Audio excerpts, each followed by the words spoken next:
Un mandataire immobilier qui ne se fixe pas des objectifs spécifiques aura du mal à réussir sur le long terme. Alors, comme le dit si bien Sénèque, il n'y a pas de vent favorable à celui qui ne sait pas où il va. Sans stratégie, sans cap, je ne vais pas vous mentir, ce sera très compliqué. Je n'invente rien et c'est prouvé.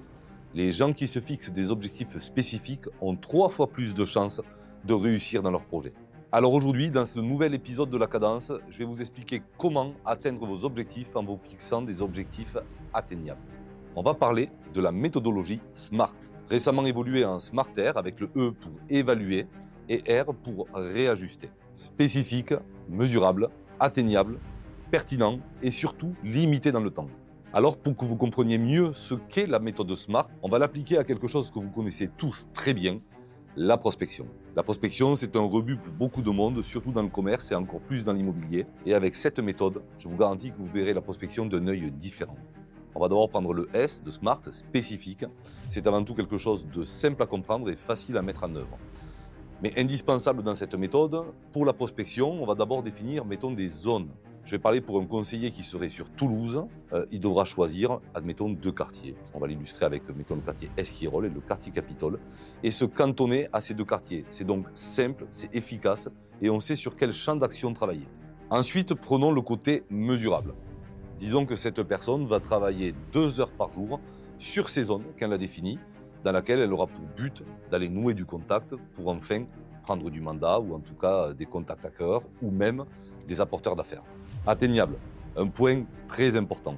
Comme tout commercial qui va démarrer, il va souvent avoir envie de faire beaucoup de contacts dès le départ, il pourrait s'épuiser et le grand risque n'est pas l'épuisement, c'est le côté frustrant et déceptif. C'est-à-dire que si je démarre l'activité et je me dis demain je rentre 10 mandats ou en tout cas j'y passe 8 heures, vous ne le tiendrez strictement jamais dans le temps. Résultat des courses, il y aura frustration, déception et puis pour beaucoup, arrêt de l'activité.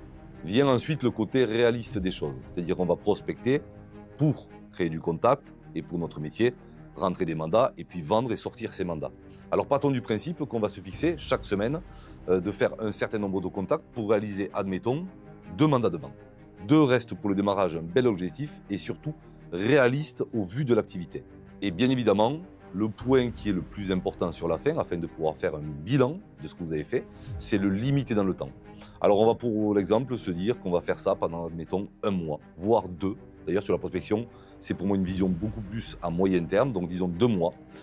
Et au bout de ces 2 mois, on verra si on a tenu déjà tout ce qu'on s'est fixé. Les 2 heures par jour, le nombre de contacts, la zone sur laquelle on a défini, c'est-à-dire qu'on l'a bien occupé et on ne l'a surtout pas dépassé, le nombre de mandats.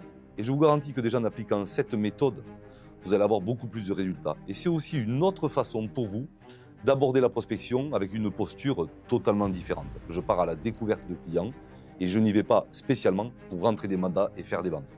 Ce changement de posture garantira une grande différence sur votre activité.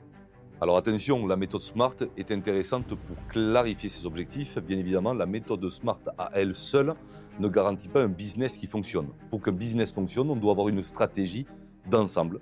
Au travers des prochaines vidéos, nous découvrirons comment établir une vraie stratégie commerciale.